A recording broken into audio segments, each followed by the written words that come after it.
বাংলাদেশের আকাশ প্রতিরক্ষার দুর্বল অবস্থার কথা অনেকেরই জানা, যেখানে প্রতিবেশী দেশ ভারত এবং পাকিস্তান আধুনিক রাফাল ও অন্যান্য উন্নত যুদ্ধবিমান নিয়ে নিজেদের শক্তিমত্তা প্রদর্শনে ব্যস্ত, সেখানে বাংলাদেশ অনেকটাই পিছিয়ে রয়েছে।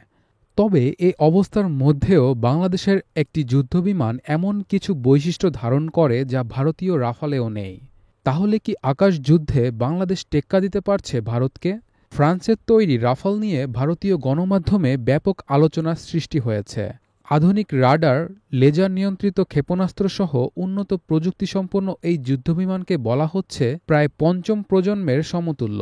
এসব সুবিধা রাফালকে করেছে আরও শক্তিশালী ও কার্যকর।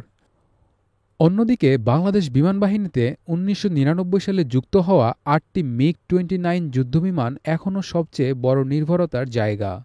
যদিও এগুলোতে মেশিনগান ও বোমা ফেলার ব্যবস্থা রয়েছে, তবে রাফালের মতো আধুনিক ক্ষেপণাস্ত্র বা রাডার সিস্টেম এতে অনুপস্থিত। পুরনো প্রযুক্তির পালস ডপলার রাডার ব্যবহার করেই চালাতে হয় মিগ-29।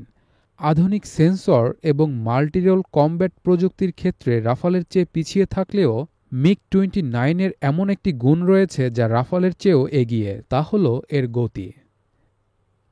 রাশিয়ান তৈরি RD-33 ইঞ্জিন ব্যবহারে মিগ-29 অতি দ্রুত গতিতে ছুটতে সক্ষম। যুদ্ধবিমানের গতি সাধারণত শব্দের বেগের সঙ্গে তুলনা করে নির্ধারিত হয়।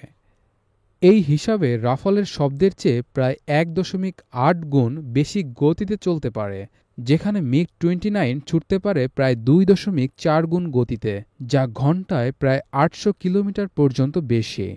যদিও সামরিক বিশ্লেষকদের মতে কেবল গতি নয়, যুদ্ধক্ষেত্রে বিমানের প্রযুক্তি, অস্ত্রসজ্জা ও পাইলটের দক্ষতায় মূল পার্থক্য গড়ে তোলে।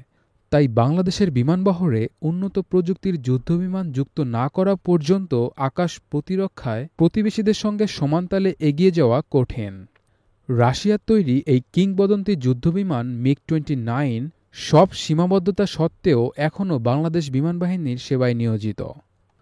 তবে দীর্ঘদিনের অবহেলায় এর অনেক ইঞ্জিন অকেজো হয়ে পড়েছিল। সাম্প্রতিক সময়ে অন্তর্বর্তীকালীন সরকারের উদ্যোগে এসব ইঞ্জিন মেরামতের কাজ শুরু হয়েছে। ফলে অনেকে আশাবাদী বিমানগুলো শিগগিরই তাদের পুরনো গৌরব ফিরে পাবে।